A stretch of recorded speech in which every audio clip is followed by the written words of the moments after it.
한국이 군용 수송기 및 특수목적기를 독자 개발하겠다고 하자 일본의 언론에서도 이 소식에 대해 관심을 보였습니다. 28일 방산업계에 따르면 카이는 최근 열린 2021 항공우 주력 발전 컨퍼런스에서 현재 운용 중인 C-130 및 CL-235 수송기 등을 대체할 국산 수송기의 단계적 개발 계획을 밝혔습니다. 1단계는 국책 사업으로 쌍발 제트 엔진을 장착한 군용 수송기를 개발하며 이때 카이의 KF-21 연구개발 인력을 활용해 자체 개발 역량을 더욱 높인다는 계획입니다. 2단계는 수송기 플랫폼을 활용해 국방부와 산업부 주관으로 각각 특수무기와 민수중형기를 만듭니다. 최종 단계에서는 국내에서의 운용 실적을 기반으로 수출에 나선다는 전략입니다. 카이는 개발비로는 약 3조 원, 개발 기간으로는 수송기와 해상 초계기 각각 7년, 민수중형기 5년을 예상했습니다. 목표 양산 단가는 900억 원 이내로 잡았으며 현재 공군이 운용 중인 C-130의 대당 가격은 1,300억 원입니다. 성능은 미국의 C-130 수송기보다 높인다는 구상입니다. 국내에서의 교체 소요 및 쟁쟁한 경쟁 기종을 고려할 시 극도의 가성비를 갖춰야 경쟁력을 발휘할 수 있다는 판단에서입니다. 카이는 직접 제작한 영상 등을 통해 형상도 공개했습니다. 쌍발 제트 엔진을 장착하고 일본의 C2 또는 브라질 C390과 유사한 형태입니다. 다만 군의 요구에 따라 체급과 형태, 성능 등은 바뀌게 될 것으로 보입니다. 카이는 예상 시장 수요에 대해서는 노후화에 따른 교체 소요 및 특수목적기의 소요 현황 등을 종합하면 국내에서 100여 대가 필요할 것으로 분석했습니다.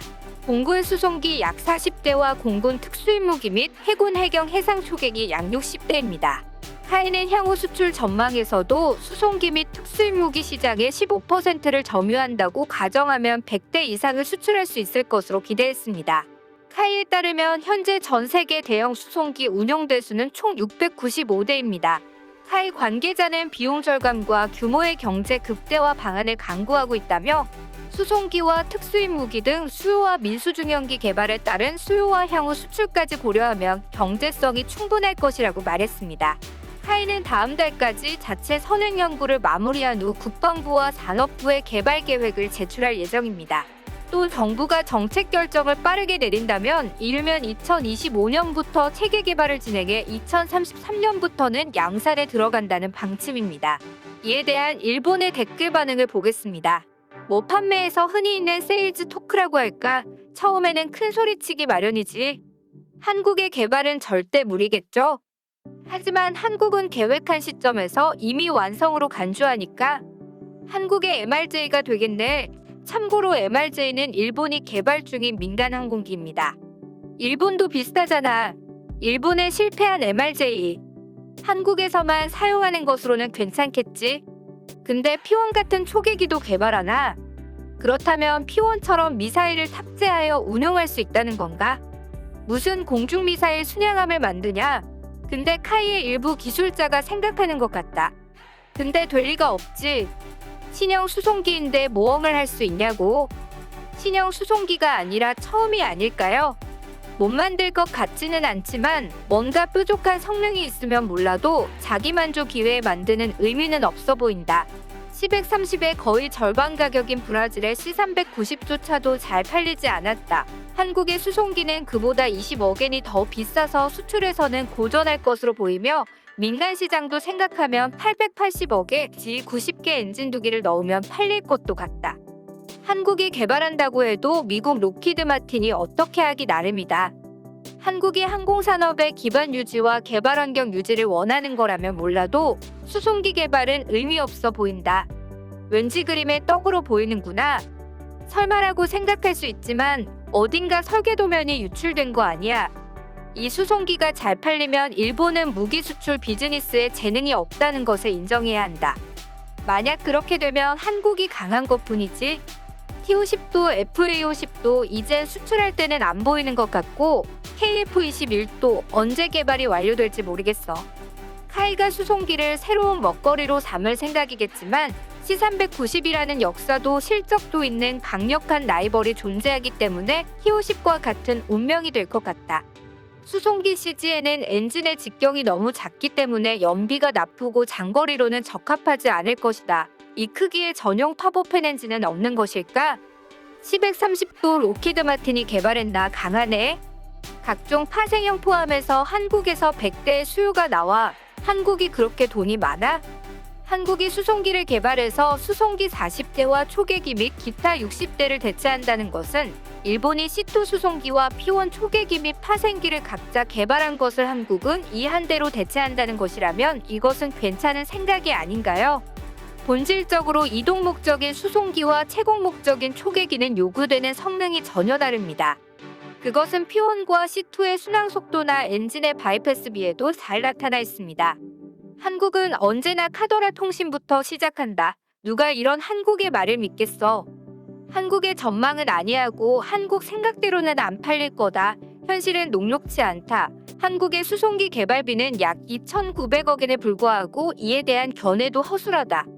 아마 6천억엔은 들겠지. 그리고 잘 안 팔릴 거야. 그래서 한국은 개발비조차 건지지 못하고 적자를 낼 거다. 한국이 수송기를 민간항공기로도 개발한다고? 형식 증명을 취득하는 장벽은 매우 높다. 신참국인 한국에는 무리다. 그만둬라. 한국 내에서 형식 증명서를 따서 국내에서 운영하는 만큼은 그렇게 비싸지 않잖아.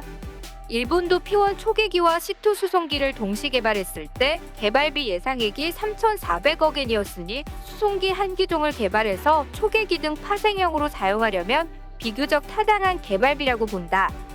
하지만 후에 초계기나 더 나아가 B737이나 A320과 경합하는 여객기까지 발전을 생각한다면 이 정도의 총 개발비로는 어림없을 것으로 보인다. 한국의 군용 및 해경 수요 그리고 민수용 수요와 해외 수출까지 감안하면 한국의 수송기 개발의 경제성은 충분하다. 반대로 말하면 그렇게까지 하지 않으면 충분한 경제성이 없다라는 거지. 한국 내 수요는 몰라도 민수나 해외 수출이라니. 한국이 제1열도선을 통해 대만까지 간다면 남단에서 2200km 정도 날아가야 한다. 한국의 수송기의 항속거리는 아슬아슬하게 닿지 않는 거리이다. 굳이 불필요하고 불합리한 터보플롭기를 개발하는 것을 보면 한국은 대만을 돕지 않겠다는 의지의 표현일 것이다.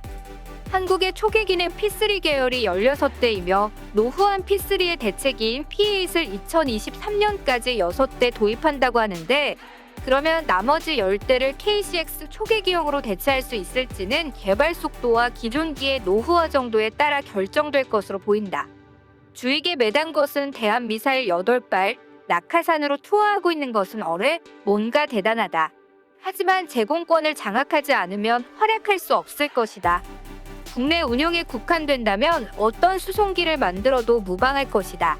개발비가 크게 늘어나도 세금으로 메울 것이다. 유지보수의 예상 이상의 비용이 들겠지만 한국에게는 체면이 중요할 것이다. 한국이 수출 운운하는데 TA50을 보면 대충 짐작이 갈 것 같다. 어차피 에어버스사에서 기술 이전 받고 자체 개발이라고 발표하겠지. 일본의 C2 수송기와 P1 초계기를 합친 것 같은 기체가 된다는 것인가? 해외 수출은 제쳐두고 원래 초계기와 수송기를 같은 기체로 만들 수 있는 것인가? 솔직히 미국의 스텔스 전투기들을 보면 너무 다재다능한 기체들이지만 운용 비용이 오르는 것을 한국은 모르고 있는 것일까? 단기간에 만들려는 자세는 마치 중국을 보는 듯하다. 중국과 동급으로 굉장해. 솔직히 한국인이 10년 이상 앞으로의 계획을 짜고 수출과 경제적으로 잘 될 것이다라는 말을 꺼냈다는 것 자체가 뭔가 의심스럽다. 이상이 일본인들의 댓글 반응이었습니다. 일본은 C2 수송기를 개발하여 영국과 UAE 등의 나라에 수출을 시도했지만 번번이 수출에 실패하고 있습니다.